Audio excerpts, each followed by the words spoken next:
Hi, thanks for joining me in this final part of our look at Transformers: The War for Cybertron Siege. Now, overall, I've actually very much enjoyed this series. I thought it was a great, interesting, more mature, modern take on the original Generation 1 Transformers, and I'm very much looking forward to the next part, Earthrise. But before we get to that, let's go ahead and get right down to it. Episode 5 begins with Soundwave finishing analysis on the energy that fled from Ultra Magnus' corpse in the previous episode, also discovering that it is able to travel on Autobot networks. Megatron deduces that this is somehow the work of the late Alpha Trion, whom he himself had murdered. Megatron believes this to be a threat to his control over Cybertron, and in many ways, the whole point of the Alpha Trion protocols, he'd be correct about that. Shockwave informs Megatron that one of his experiments was a computer virus that has the potential to be programmed to go ahead and eliminate this code that's been that surged away from Ultra Magnus. And Megatron's not really super pleased about secrets being kept from him, but is more than willing to allow Shockwave to just go ahead and use it. Soundwave, however, cautions that the virus would devastate Cybertronian networks, which would adversely affect not just the Autobots, but the Decepticons as well. Megatron has Shockwave just go ahead with it anyway, using Ultra Magnus' carcass to deploy the virus. At the Ark, Jetfire pleads with Optimus to allow him to join the Autobots. Bumblebee, Wheeljack, and Cog are working hard to use the Alpha Trion protocols in Bumblebee's brain to locate the Allspark. Optimus walks in just as Wheeljack pinpoints the location of the Allspark.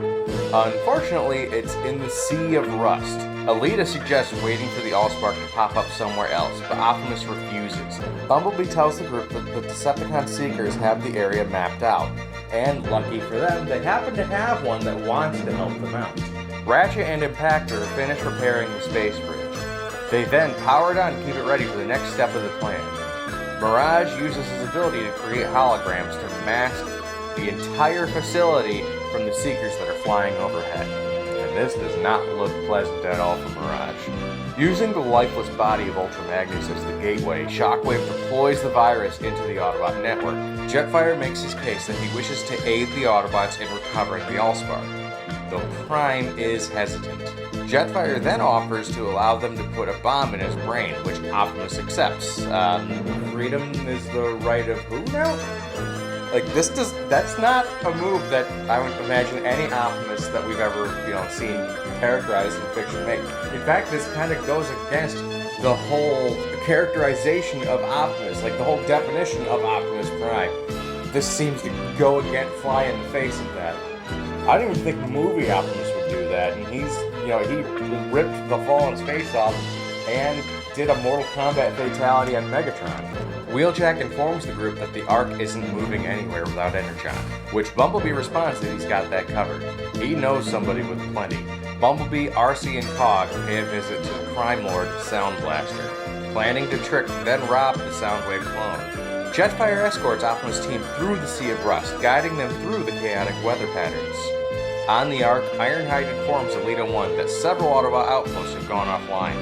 This is due to the virus Shockwave introduced to the network. It's spreading and causing catastrophic damage along the way. In response, Alita 1 calls for all Autobots to board the Ark, and for Wheeljack to get the ship ready for takeoff. However, they are still sorely in need of Energon. Jetfire rescues Prowl from the vortex, and in exchange, Prowl, now believing he can trust Jetfire, offers him the detonator to his brain bomb, which Jetfire refuses. Bumblebee's crew meets with Sound Blaster. At the space bridge, Mirage's hologram fails as he collapses from exhaustion. The rest of them will now have to defend the space bridge from Seekers. The virus hits the Ark and knocks out all systems, including the cloak, which leads to Shockwave detecting the Ark. Megatron then orders all forces, supposedly including the Seekers that were at the space bridge, to converge on the Ark. He finally has his chance to wipe out all the Autobots for good. Bumblebee's team makes their move, but are immediately caught by Sound Blaster. Nice try, good guys. Optimus' team reaches the Allspark's location, only to be greeted by zombie Transformers, which are then referred to as the Sparkless. Their whole point is they're trying to capture the sparks of 5 Autobots so that they can live again. Not sure if that would actually work out for them, and one of these Sparkless rips Moonracer's arm clean off. Ouch! Things are looking very bad for our Autobot compadres as the episode ends on a cliffhanger. Our final episode here starts with Bumblebee's team escaping from Sound Blaster's minions. The virus that Shockwave had released the previous episode manages to reach their location. It gets inside of Bumblebee's head and it just attacks the Alpha Trion code. This causes Bumblebee to shut down temporarily. We then cut to Optimus Group still fending off the Sparklets that sprung up last episode, finding that their weapons are pretty ineffective at dealing with them since they just get right back up and keep coming. Well, except for Jetfire, who's got that laser sword, so he's just chopping them into pieces. Moonracer then gets ripped into literal pieces by the undead bots. Things are not looking good when the Allspark suddenly appears up high. Optimus rushes after it with Prowl providing cover fire and grabs it out of the air, which somehow causes the Sparklets to vaporize. Bumblebee's team returns to the Ark with Energon, and Wheeljack gets to work on getting the Ark back online. Megatron and his Decepticons arrive at the Ark and begin their attack, and Alita sends a warning to Optimus Prime. Prime decides to head for the space bridge, but sends Prowl and Jetfire to help defend the Ark.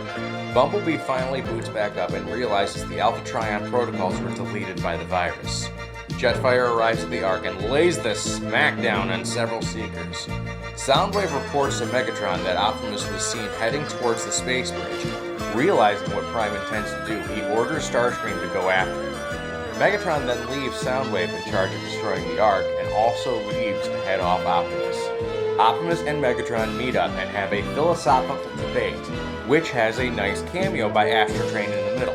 Megs orders his squad to kill Optimus, but Jetfire arrives to buy some time for him to get to the space bridge. Wheeljack gets the Ark back up and running, and its defense systems takes care of the Decepticons outside.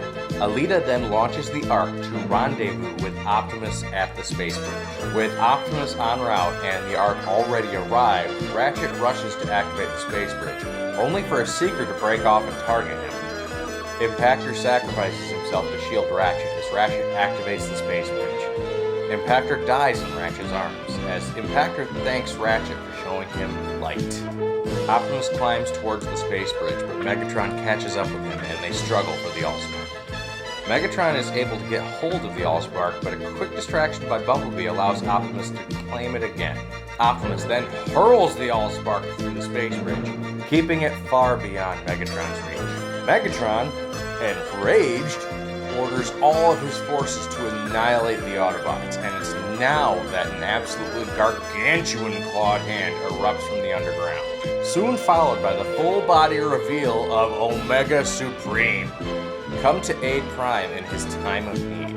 Omega blasts Megatron aside and begins totally laying into the Decepticons as they desperately try to destroy the space bridge. Optimus has the remaining Autobots jump aboard the Ark. Red Alert is then shot off the Ark by flywheels. Alita 1 elects to stay on Cybertron, citing that someone has to stay behind to protect what's left, repeating Optimus' own words from back in Episode 2. This isn't the life I imagined either, but it's one worth fighting for. With Omega Supreme covering them, Optimus takes the Ark through the space bridge. Megatron and his Decepticons manage to destroy the space bridge. However, the look on his face says it all. He lost. Badly. Alita 1 and her small group of remaining Autobots are left uncertain of the fate of the Ark, believing it to have been destroyed in the space bridge explosion, and all hands dead.